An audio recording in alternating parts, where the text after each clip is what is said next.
안녕하세요. 이동숙 작가입니다. 안녕하세요, 남실장입니다. 오늘은 인물열전 네, 시간인데요. 인물열전. 오늘의 주인공은 바로 헐리우드 대표 꽃미남 배우 브래드 피트입니다. 자, 브래드 피트입니다. 우리나라에서는 속칭 빵형으로 통하죠. 네. 브래드. 본인도 그 별명 알고 있는 것 같아요. 어, 아마 브래드니까 전 세계 어디서나 별명은 비슷할 것 같아. 네. 프랑스 가면 바게티 형이고 뭐 이런 거겠죠. 음. 브래드 피트입니다. 브래드 피트는 일단은 남자들 중에도 좋아하는 사람들이 있겠죠? 좋아하십니까? 그쵸.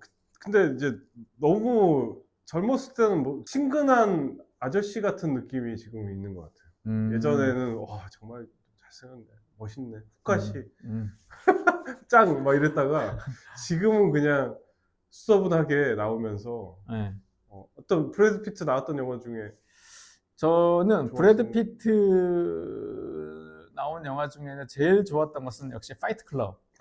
클럽이었고요. 화이트 그 약간 미친 듯한 것과 정신줄 놓은 듯한 그러면서도 그 짧은 머리에 그렇게 스포츠의 짧은 머리가 브래드 피트보다 잘 어울리는 외국 배우를 본 적이 없어요. 맞아요. 그 소년의 느낌. 이게 디카프리오하고는 또 달라요. 맞아요. 저는 레오나르도 디카프리오를 더 좋아하는데 디카프리오와는 또 다른 면에서의 얼굴이 있지 않나. 그런 느낌이고 제일 좋아하는 영화는 사실 첫 번째는 파이트 클럽이고 두 번째는 오션스 11인가? 그 영화. 그 영화에서 브래드 피트 참 좋았고 등장 장면에서 그 시작할 때 교도소에서 이렇게 나오는데 네네. 혼자 이런 감자칩 같은 거 먹고 있거든요. 맞아요. 그 장면이 와 저게 스티븐 소더버그 감독 연출이었는데 그때 소더버그는 좀 예술 영화 감독이잖아요.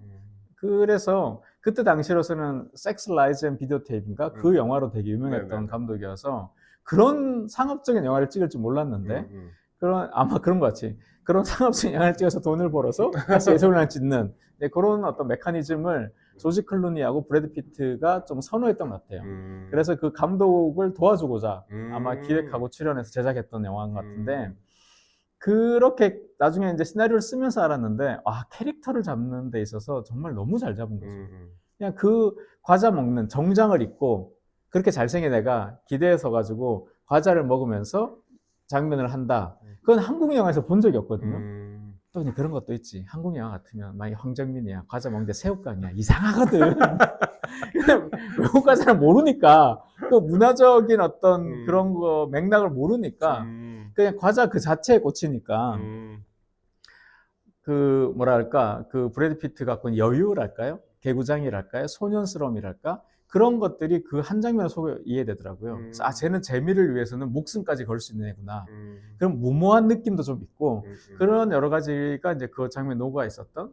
그래서 나이 든 다음에 브래드 피트의 작품들은 보기는 해도 크게 뭐 이렇게 인상적이지 않은데 젊은 시절의 브래드 피트를 보면 저건 브래드 피트밖에 못하겠구나. 저것은 디카프리오도 못하고 조지 클루니도 못해. 톰 크루즈도 못해. 그 다음에 톰 행크스도 못해. 그 누구도 못해. 그건 저건 브래드 피트만 할 수 있는 역이다. 그래서 저는 파이트 클럽이 제일 좋았습니다.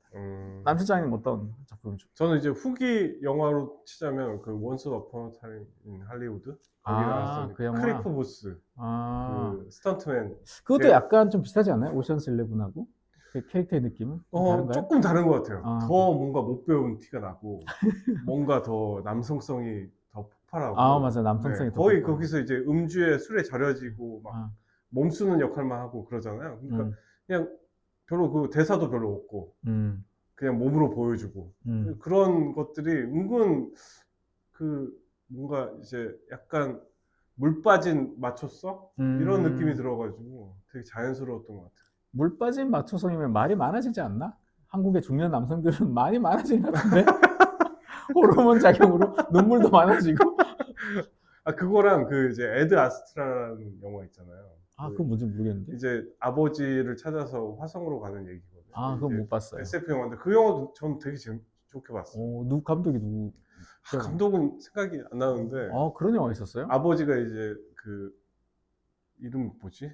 그 노인을 위한 나라에는 없다 해서 늙은 경찰관으로 나왔던 토미 리 존스? 네, 토미 리 존스를 찾아서 가는 영화인데 그 영화가 굉장히 분위기가 굉장히 잠오는 몽환적인 분위기인데 막 사운드도 별로 없고 근데 거기서 그 굉장히 아버지를 찾으면서도 자기 어떤 임무를 완수하러 가는 거거든요. 근데 되게 과묵하면서도 슬픈 그 멜랑콜리한 눈빛이 되게 좋았던 것 같아요. 근데 저는 이 배우들 브래드 피트 벌써 몇 년이 한 30년 더 된 것 같거든요. 그렇죠. 그래서 제가 처음 봤던 게 그 아버지의 이름, 아니 아버지의 이름은 아니라 그 흐르는 강물처럼 그러는 건물처럼. 낚시하던. 네. 그 다음에 그 최고의 등장신이라는 가을의 전설에서 아, 말 타고 이렇게 지평선 올라오는 동네 초년들 다 소리고 다니던. 근데 그런 영화로 따지면 30년 되잖아요. 그런데 초창기에 그 브래드 피트를 쓰는 방법을 알았던 배우들, 알았던 감독들, 뭐 세븐도 그렇고 그런 감독들이 지금은 없는 것 같아요. 지금은 오히려 브래드 피트라는 그 이름과 명성에 가려져서 이 사람을 좀 파격적으로 쓰지는 못하는 것 같아요. 그래서 저는 뭔가 더 나이가 들거나 아니면 지금쯤에서 왜 그런 거 있잖아요. 지금의 브래드 피트 많이 할 수 있는 어떤 캐릭터를 어떤 시나리오 작가든 감독이든 제작자가 발견하고 그것을 그 사람한테 쓸 수 있을 때 다시 한번 전성기가 시작될 것 같거든요. 아니 지금도 전성기예요. F1 엄청 성공했잖아. 근데 그 상업적으로 성공을 해서 그럴 수도 있는데 제가 느끼기에는 등장했을 때 그러니까 예를 들면 그런 거예요. 예를 들면 우리나라 배우로 따지면 전지현이라는 배우 있잖아요. 네네. 전지현 배우 따지면 전성기는 엽기적인 그녀 등장했을 때 초창기에 엄청 그 차태현과 티격태격 하면서 약간 그런 진짜 엽기라는 단어를 유행시켰잖아요. 네네. 근데 그리고 나서는 항상 이렇게 별로 이렇게 가다가 김은숙 드라마의 별에서 온 그녀 그 직전에 최동훈 감독의 도둑들에서 팩시라는 캐릭터를 줘서 다시 한번 전성기가 되거든요. 그렇죠. 그런데 이승만 감독이 베를린에서는 전지현을 북한 뭐 약간 그 고위급 지적인 엘리트로 쓰잖아요. 그래서 망했어요. 그러니까 제가 말씀드리고 싶은 그런 느낌. 그래서 어쩌면 남장님 얘기하신 것처럼 그 Once Upon a Time in America에서 그 역 있잖아요. 네네. 그런 역이 그럴 수도 있겠죠. 제가 그걸 그렇게 생각 안 해서 그런 건데 제가 보기에 브래드 피트가 나이 든 브래드 피트 많이 할 수 있는 어떤 게 있지 않을까. 그러니까 지금은 막 약간 개념 있는 제작자 배우처럼 느껴지잖아요. 실제로 그렇게 활동하고 있고 네네. 뭐 미나리 같은 거 제작하고 그러고 있잖아요. 네. 근데 그게 아니라 그런 어떤 디카프리오랑 저는 항상 좀 비교가 되는데 예를 들면 톰 크루즈는 20살 때 하는 걸 60에도 하고 있잖아요. 그렇죠, 그렇죠. 이게 변함없이 계속 하고 있잖아요. 그런데 이제 디카프리오도 사실은 계속 좀 그런 느낌이 있거든요. 처음에 등장했을 때 그런 느낌이 이렇게 쭉 이어가는 느낌. 근데 브래드 피트는 좀 다르게 쓴다면 훨씬 더 좋지 않을까. 어떻게 써야 될지는 모르겠으나 그러니까 그런 느낌이 있다. 그래서 예를 들면 그 쇼 코너리 같은 사람도 처음에는 007 같은 섹스 심벌이었잖아요. 네네. 근데 나이 들어서는 그 지적이고 현명한 사람으로서 학자로서의 얼굴. 그러니까 그렇게 이제 변주가 될 때 저는 배우들한테 그래 저건 저 사람이 해야지. 그래서 지금 우리나라 배우를 보면 송강호라는 배우는 처음에 봉준호 감독이랑 만들었던 살인의 추억 그 어떤 캐릭터가 그냥 계속 유지되는 기분이거든요. 한석규도 그 이전에 실이나 이런 이전의 캐릭터라서 굉장히 괜찮았지만 끊임없이 새로운 걸 하려고 하지만 뭐 중타 이상은 안 나오잖아요. 그렇죠. 파격적으로 뭐 안 돼. 그 다 해봤거든요. 한석규 씨 막 야한 것도 해보고 여자염도 해보고 뭐 사기꾼도 해보고 다 해봤지만 우리가 생각했던 8월의 크리스마스의 그 캐릭터라든가 이게 다시 같은 제 두 번째 전성기에 오지 않는 거잖아요. 그러니까 브래드 피트는 저는 좀 그랬으면 좋겠다. 라는 측면에서 이제 말씀드립니다. 근데 이제 브래드 피트가 예전부터 그 약간 이제 B급 역할도 많이 했던 것 같아요. 그러니까 그거 본인이 아는 거야.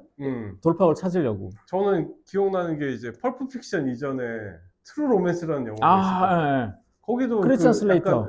크리스찬 슬레이터랑 그 파트리샤 아케트 나오고 이제 게리 올드만 나오고. 올드만. 우리 올드만 하면 해야겠구나. 게리 올드만 최고지. 거기서 이제 그 뭐 이렇게 마약 팔러 갔다가 그 방에서 이제 마약 중독자 역할로도 나오고. 브래드 피트였구나. 그다음에 칼리포니아라는 옛날 B급 영화 같은 거기서 이제 줄리엣 비노신가? 아니야. 뭐 하여튼간에 거기서 약간 정신병자 사이코 살인마로도 나오고. 그러니까 칼리포니아. 묘한 이상한 역할들을 은근 했어요. 그다음에 그 12 먼키스. 예. 거기서 미친 과학자 같은.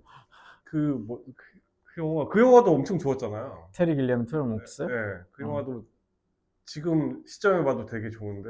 원작도 워낙 뛰어나니까 그죠. 네, 그런 역할들을 맞아, 했을 꾸준히. 때 보통 이제 톰 크루즈는 이제 완전히 그냥 액션으로 빠지셨고,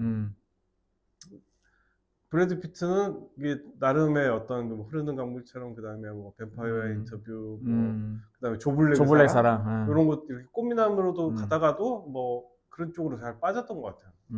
나름 그 방법을 찾고 있지 않나. 그러니까 되게 현명한 배우긴 해요. 자기를 하나로 가두지 않고 약간 여러 걸로 크게 보면 두 가지로 나눠서 이렇게 하고 있으니까. 그래서 결혼을 잘못해가지고 그럼 고생한 것 같아. 누구랑 잘못했어? 안젤리나 졸리랑. 안젤리나 졸리. 네. 근데 그거는 그런 것 같아. 잘못했다기보다는 안젤리나 졸리가 갖고 있는 사회적 메시지를 내는 어떤 이미지 있잖아요. 그러니까 이효리랑 좀 비슷하다고 해야 될까? 더 심하다고 해야 될까? 근데 그런 걸 좀 원했나 봐요, 본인이. 저는 집 게이지가 넘어갔다 이렇게 보는데, 안젤리나 졸리를 바꿀 수 있다고 생각했던 것도 오산이고, 그 누가 누구를 바꿔요. 그 바꿀 수 없는 배우인데, 뭐 제가 그 결혼 내막은 잘 모르겠으나, 그럼 뭐 그 안젤리나 졸리 아버지가 대배우잖아요. 네네네. 이름이 기억이 안 나네. 그 예전에 더스틴 호프만이랑 나왔던 영화, 얼굴 보면 다들 아시는데. 네, 영화 있는데, 저는 그 배우가 너무 이미지가 너무 우울해요. 항상 존 보이트. 존 보이트. 네, 존 보이트 배우가 가지고 있는 그 느낌이 너무 음산하고. 근데 그런 것도 많이 나왔어. 네, 그래가지고 안젤리나 졸리가 항상 그렇게 보여요. 그래요? 이쁘게만 안 보이고 뭔가 되게 어둡고 이렇게 보여가지고 그 기운에 잡아먹힌 게 아닌가. 그것도 있지만 저는 안젤리나 졸리를 영화계의 마돈나 같아요. 그 누구도 그 안젤리나 졸리 같은 그런 강한 캐릭터를 가지신 분을 바꿀 수 없어요. 근데 브래드 피트가 또 브래드 피트잖아요. 안젤리나 졸리도 안젤리나 졸리야. 안젤리나 졸리가 그렇게 아이들 입양하고 막 이렇게 유니세프 같은 행동을 했잖아요. 근데 거기에 이미지를 좀 자기가 흡수하고 끌리지 않았을까? 아니면 엄마 같은 느낌으로 끌리지 않았을까? 뭐 이런 여러 생각을 하는데, 저는 모르겠어요. 그리고 나서 안젤리나 졸리는 잘 영화를 많이 안 하시는 것 같은데, 뭐 국내 개봉으로만 봐도. 근데 브래드 피트로서는 뭐 그게 그러나 저는 안젤리나 졸리 그 아들, 연대 다니던 아들 졸업했나? 졸업했겠네요, 이제. 우리나라 와서 뭐 김밥 말고 그랬잖아요. 그래요? 그런 초현실적인 사진을 보고 그랬는데, 하여튼 저는 안젤리나 졸리에 되게 졸리하다고 생각해요. 프랑스 애들 농담인데요. 안젤리나 졸리의 졸리가 귀엽다는 뜻이에요, 프랑스어로. 네네. 그래서 안젤리나 졸리는 졸리하다, 맨날. 졸리하다. 프랑스 애들도 말장난, 아재 개그 같은 건데. 네. 그랬습니다. 안젤리나 졸리 궁금하네. 브래드 피트 얘기하다 보니까 안젤리나 졸리가 궁금해지는. 저는 그 브래드 피트랑 기네스 펠트로가 제일 잘 어울렸던 것 같아요. 맞아. 그 전에 그 프렌즈에 나오는 그 여자 누구죠? 제니퍼 애니스톤. 그 여자랑 결혼했고, 기네스 펠트로랑 결혼은 안 하지 않았어요? 그냥 잠깐 사귀었나? 그 세븐에서 같이 네네. 나오고. 그 마스크가 되게 어울렸던 것 같아요. 그러니까 기네스 펠트로는 완전 영국 그 상류층의 아우라가 있잖아요. 진짜 곱게 자란. 목소리 톤도 좋고. 그리고 브래드 피트가 목소리가 그나마 괜찮아서 롱런하지 않나 생각이 또 들어요. 왜요? 목소리 좋잖아. 보통 이제 이 외모랑 목소리가 따로 가는 경우가 되게 많잖아요. 아닌가? 그러니까 맑은 미성 같은 느낌을 좋아하시는구나.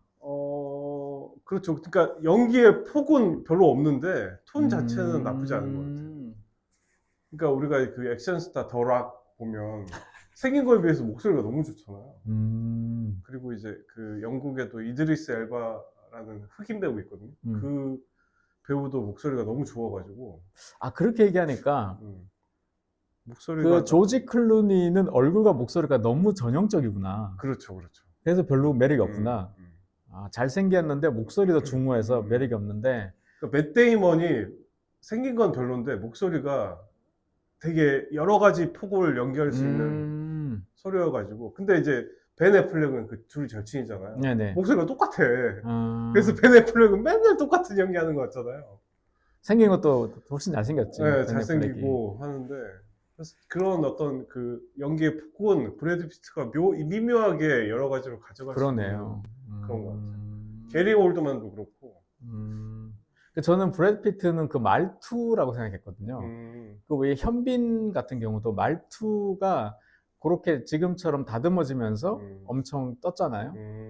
그에 맞춰서 외모도 다듬었지만, 근데 브래드 피트는 그 말투가 약간 너저분하게 이렇게 막 이렇게 싼말처럼 말투가 있을 때도 있고, 또 애처럼 이렇게 개구장해진 말투도 있고, 그래서 지금 얘기하시는 그 목소리에는 말투도 한몫한다. 그렇게 생각이 듭니다. 브래드 피트 얘기하다 보니까 여러 재미난 배우들이 생각이 나네요. 그러니까 엄청 다작을 했구나. 그렇죠. 그러니까 그런 성실성을 배워야 돼. 그리고 이제 플랜 B 지분 최근에 팔았다던데. 그래요? 누구한테? 어디로? 무슨 프랑스. 그래요? 네, 저번. 이제 깨달았구나. 이게 될 일이 아니구나. 그래서 영화 제작자로서는 이제 그만 활동하나 보구나. 그 맞아. 그리고 나서 보니까 박정민이랑 맷 데이먼이랑 좀 비슷하네요. 느낌이. 그래요? 근데 이미지 자체는 박정민이 좀 날카롭고. 눈매가, 그렇죠. 눈매가 네. 훨씬 날카롭죠, 박정민. 저는 맷 데이먼 되게 좋아하는데. 저도 좋아요, 맷 데이먼. 그죠. 엄청. 그러면 저기 뭐야. 누구지? 갑자기. 누구 얘기하고 한국 있었어요? 배우? 네. 맷 데이먼. 박정민한테 제이슨 본 같은 역을 하라 그러면, 이번에 그래서 그 나오는 영화 그 영화구나. 이번에 류승환 감독이 찍으신 그 휴민트 라는 영화에서 박정민이 북한 장교로 나오는데 예고편 보니까 엄청 매력적이더라고요. 딱 한마디 근데 하는데. 북한 관련해서 그런 영화는 이제 안 나왔으면 좋겠어. 근데 그게 팔리니까 세계적으로. 그래요? 그럼 한국에서만 제작할 수 있는 거기 때문에. 그렇죠. 한국 영화가 이제 한국에서만 보는 게 아니잖아요. 우리가 왜 멕시코 하면 그냥 그 마약 하는 데 나와야 되는 것처럼 한국에서 만들면 좀 이제 그런 어떤 기본적으로 소비되는 부분들이 있으니까. 그래서 좀 더 이 제작자들이 돈을 투자할 수 있는 것 같아요. 최근에 그 하우스 오브 다이너마이트라고. 네. 캐슬린 비글로우 감독. 봤습니다. 영화. 그것도 재밌더라고요. 그러니까 마지막까지. 네. 별 얘기 아닌데. 네. 이게 북한인지 뭔지, 그러니까 거기 그러니까 ICBM이 날아와가지고 지금 이제 타격하는 상황에서 그런 서스펜스를 다루는 영화인데, 그 나라는 특정되지 않잖아요. 어디서 날아왔는지. 누가 봐도 북한이지. 그죠? 그렇게나 그런 존재구나. 그래서 끊임없이 이제 외부의 적이 필요한 헐리우드의 기본 작법에서는 뭐 소련, 중국, 뭐 아랍 하다가 이제 뭐 북한? 좀 애달프죠. 왜냐하면 예전에 그러니까 소련, 그다음에 뭐 중국, 뭐 이 정도는 그래도 좀 위협이 되지만 북한이 뭐 그렇게 위협이 되나? 누구한테? 그냥 말로 그런 거지.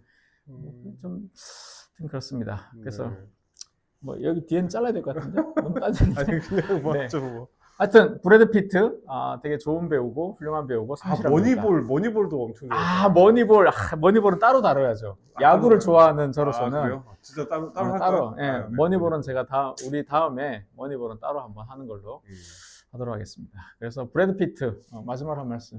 브래드 피트는 어떤 배우다? 갑자기 빵이 먹고 싶은. 빵이 먹고 싶은 배우다. 이게 누구나 생각하지만 아무나 하지 않는 얘기를 용감하게 하는 남 실장님 진짜 용기 있는. 그리고 제가 지금 느꼈는데 제가 너무 재미없게 말하는 것 같아요. 그래서 너무 욕심을 내봤는데. 안 돼. 재미있다 없다는 이제 보는 사람들이 판단하는 것이기 때문에 또 이런 허무한 개그를 좋아하는 사람들이 또 꽤 있을 수 있습니다. 실소, 웃음은 여러 가지 종류가 있어요. 폭소도 있지만 실소도 있습니다. 자, 브래드 피트 얘기하다 보니까 빵이 먹고 싶으신다는 남 실장 얘기를 마지막으로 오늘 방송 마치도록 하겠습니다. 오늘 여기까지 하겠습니다. 고맙습니다. 감사합니다.